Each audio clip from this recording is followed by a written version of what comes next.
Shalom, selamat pagi Bapak Ibu Saudara yang dikasihi Tuhan Yesus.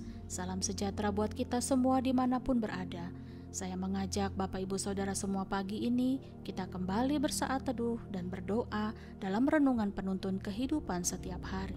Kiranya damai sejahtera Allah dan tuntunan Roh Kudus menyertai kita sepanjang hari ini. Tema renungan pagi ini, mentalitas yang benar. Nats Alkitab terdapat di dalam Matius 5 ayat 16. Demikianlah firman Tuhan. Demikianlah hendaknya terangmu bercahaya di depan orang, supaya mereka melihat perbuatanmu yang baik dan memuliakan Bapamu yang di sorga.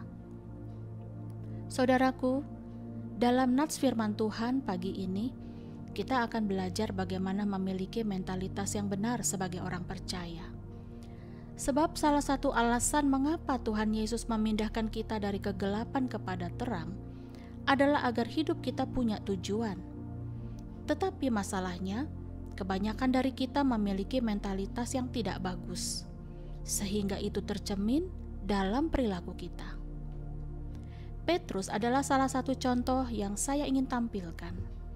Ia adalah murid Tuhan yang paling dominan, paling menonjol, karena ia pandai berbicara, berterus terang, dan memiliki karakter yang kuat dan meledak-ledak.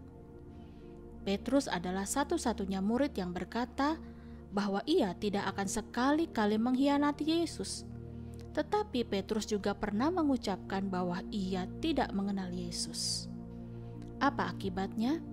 Sejak itu, Petrus diliputi oleh rasa bersalah yang hebat.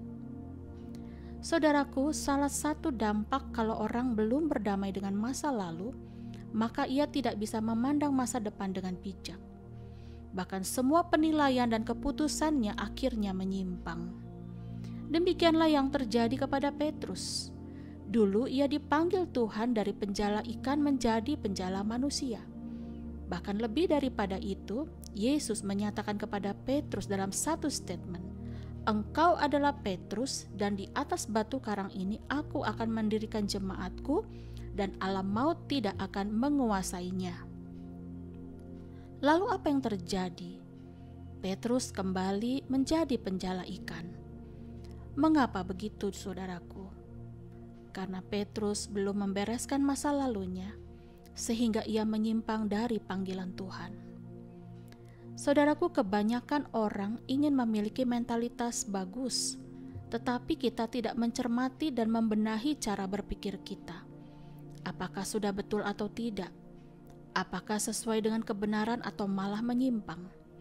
Karena ada ungkapan, apa yang Anda pikirkan itulah yang Anda perbuat. Bahayanya kalau kita tidak mau belajar, kita merasa baik-baik saja, kita merasa tidak ada yang salah di dalam diri kita. Lalu apa yang harus kita lakukan agar memiliki mentalitas yang benar, saudara? Pertama, selesaikan masa lalu. Mari kita periksa diri kita masing-masing. Apakah kita sedang memikul masa lampau kita? Sebab kalau kita tidak selesaikan, maka baik cara berpikir kita, penilaian-penilaian, keputusan-keputusan kita, bahkan respon kita bisa salah. Mengapa? Karena dipengaruhi masa lalu kita. Dan hal itu akan mengganggu bahkan merusak mentalitas kita. Itu sebabnya kita membutuhkan Tuhan untuk dipulihkan. Karena Tuhan berkuasa menyembuhkan masa lampau kita. Tetapi kita juga perlu mengejar perubahan. Yang kedua, belajarlah untuk berubah sesuai standar kebenaran. Roma 12 ayat 2 berkata, "Janganlah kamu menjadi serupa dengan dunia ini, tetapi berubahlah oleh pembaruan budimu, sehingga kamu dapat membedakan manakah kehendak Allah, apa yang baik, yang berkenan kepada Allah dan yang sempurna." Saudara, mengapa pikiran kita harus dibaharui? Karena kalau cara berpikir kita salah, maka hidup yang kita bangun pasti salah.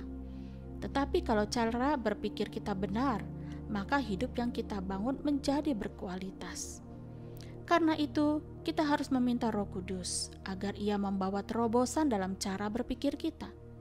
Tetapi kita juga punya bagian untuk dikerjakan, yaitu harus mau belajar berlatih, bahkan berjuang untuk menaklukkan pikiran kita kepada kebenaran. Buang yang tidak baik dan tidak membangun, perkaya diri dengan mau belajar. Yang ketiga, takutlah akan Tuhan. Mazmur 111 ayat 10 berkata, "Permulaan hikmat adalah takut akan Tuhan. Semua orang yang melakukannya berakal budi yang baik." Saudaraku, semua orang yang takut akan Tuhan pasti memiliki hikmat dan akal budi yang baik. Takut akan Tuhan di sini bukan berarti kita takut dihukum Tuhan, tetapi karena kita menyadari realitas Tuhan dalam kehidupan kita, maka apapun yang kita pikirkan, pertimbangkan, dan putuskan, bahkan kelakuan kita perbuat untuk menghormati Tuhan. Saudaraku, mari selidiki hati kita pagi hari ini. Apakah kita sudah memiliki cara berpikir yang benar? Karena semua kualitas di dalam cara berpikir kita itu akan diekspresikan oleh mentalitas kita.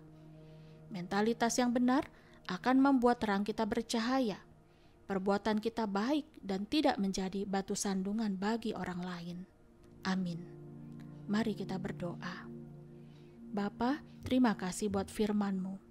Ampunilah kami kalau kami kurang belajar untuk merenovasi pikiran kami kepada kebenaran, sehingga mentalitas kami tidak membawa terang, tidak menjadi berkat, bahkan orang tersakiti karena perbuatan kami.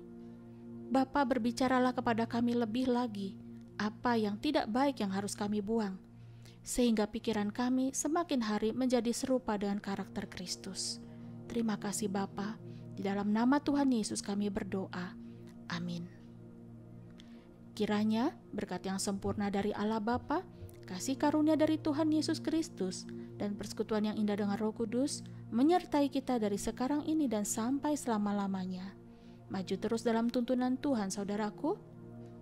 Tetaplah semangat. Sampai jumpa esok hari di penuntun kehidupan setiap hari, dan Tuhan Yesus memberkati.